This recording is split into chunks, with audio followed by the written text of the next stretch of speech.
If it's Wednesday, it's Hump Day Hangover. Greetings everyone, I'm Bart. And if this is your first time joining us, welcome. And for those of you who are returning, welcome back. Now, this week we're going to also share with you another storytelling classic. It's entitled The Ultimate Positive Thinker. So, grab yourself a cup of coffee or join me with a cocktail and let's get started. This is Hump Day Hangover.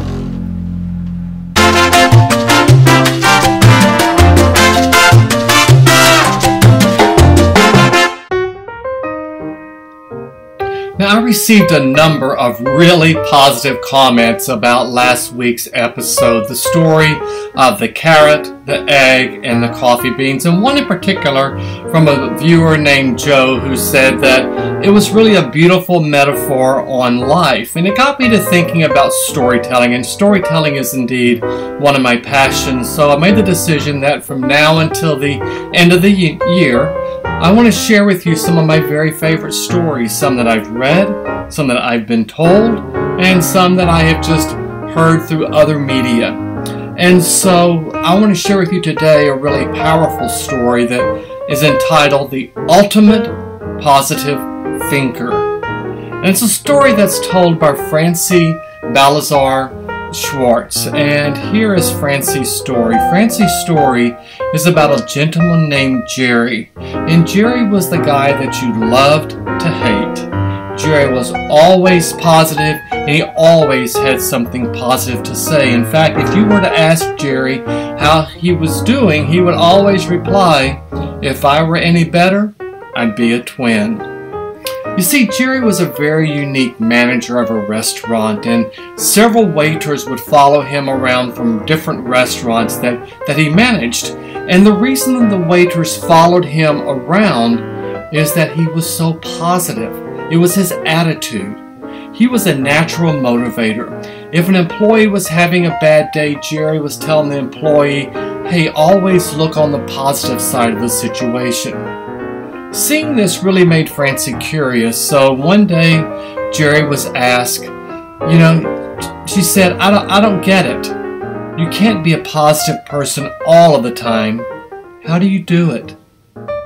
And Jerry replied, "Each morning I wake up and I ask myself, and I say to myself, Jerry, you have two choices. You can choose to be in a good mood, or you can choose to be in a bad mood. I choose to be in a good mood. Each time something bad happens, I can choose to be a victim, or I can choose to learn from it. I choose to learn from it. Every time someone comes complaining to me, I can choose to accept their complaints, or I can point out the positive side of life. I choose the positive side of life." "Yeah, right, it's not that easy," Francie protested. "Yes, it is," Jerry said. "Life is all about choices. You see, when you cut away all the junk, every situation is a choice. You choose how you react to situations. You choose how people will affect your mood. You choose to be in a good mood or a bad mood. Bottom line, it's your choice how you live life." So Francie reflected on what Jerry said, and soon thereafter she left the restaurant business to start her own business. And she and Jerry lost touch over the years, but she often thought about him, and when she made a choice about life, how Jerry would have reacted to that and what Jerry may have gone through and done. Several years later, she heard that Jerry did something you're never supposed to do in the restaurant business. He left the back door open one morning and was held up by 3 armed robbers. While trying to open the safe, you see, Jerry's hand got shaky from nervousness and it slipped off the combination. The robbers panicked and one of them shot him. Luckily, Jerry was found almost immediately and was rushed to the local trauma center.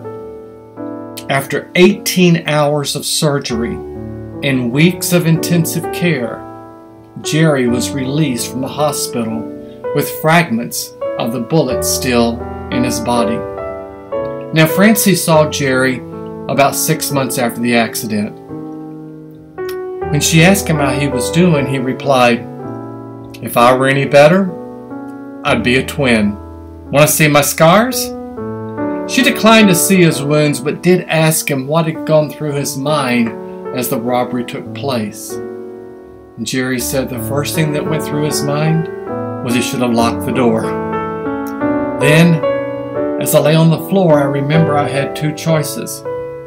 I could choose to live, or I could choose to die. I chose to live. "Weren't you scared? Did you lose consciousness?" she asked. Jerry continued, "The paramedics were great. They kept telling me I was going to be fine.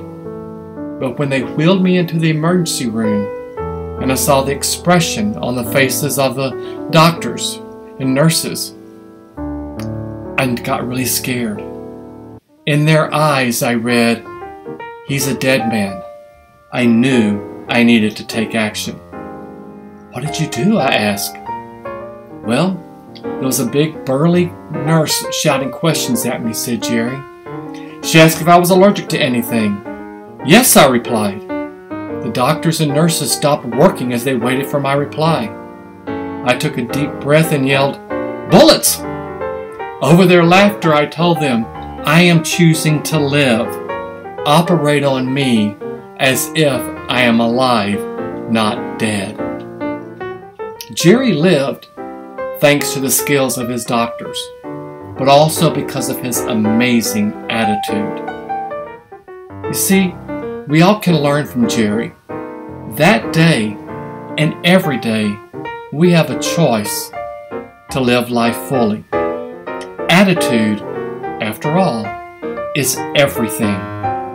Now, let Jerry's story just sink in for a moment. And then choose how you are going to start your day tomorrow. The only thing you can really change is yourself. Now, lessons such as these can be found in my best-selling book, My Moment to Succeed. Go out to my website, gogetbart.com. There's a link out there to Amazon.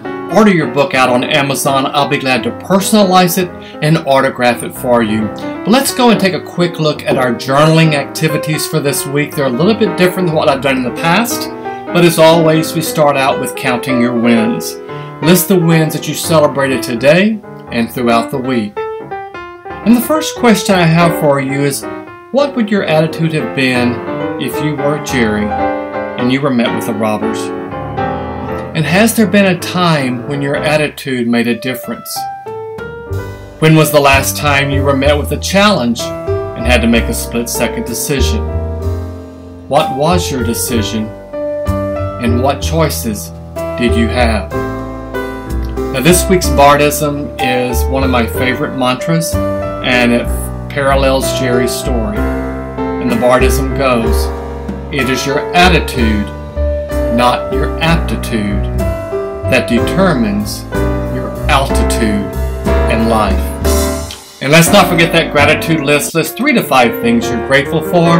And remember to always let love be the subject, verb, object, and action in your life.